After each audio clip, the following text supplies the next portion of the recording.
গরমকালে আমরা বিভিন্ন ধরনের ডেজার্ট বানিয়ে থাকি। আজ আমি আপনাদের দুধ ও চিনি দিয়ে দারুণ স্বাদের নরম তুলতুলে একটা ডেজার্ট বানানো দেখাবো, যা ছোট বড় সবাই পছন্দ করবে। প্রথমে একটা কড়াই নিতে হবে, 1 কাপ জল দিতে হবে, তার মধ্যে দিতে হবে 1/2 কাপের মতন গুঁড়ো দুধ।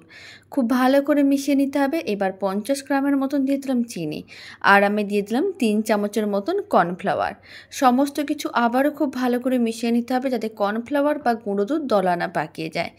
ফ্লেমটা মিডিয়ামে রেখে এইভাবে গ্যাসের ওভেনের উপরে বসিয়ে মিশ্রণটাকে 5 থেকে 7 মিনিট ভালো করে নাড়াচাড়া করে ঘন করতে হবে। যখন মিশ্রণটা ঘন হয়ে যাবে, ফ্লেমটা অফ করে দিতে হবে আর যে কোনো একটা মোল্ডের মধ্যে নিয়ে নিতে হবে। তারপরে 1 ঘন্টার মতন ফ্রিজে রেখে ঠান্ডা করতে হবে। তাহলেই ডেজার্টটা একেবারেই রেডি হয়ে যাবে।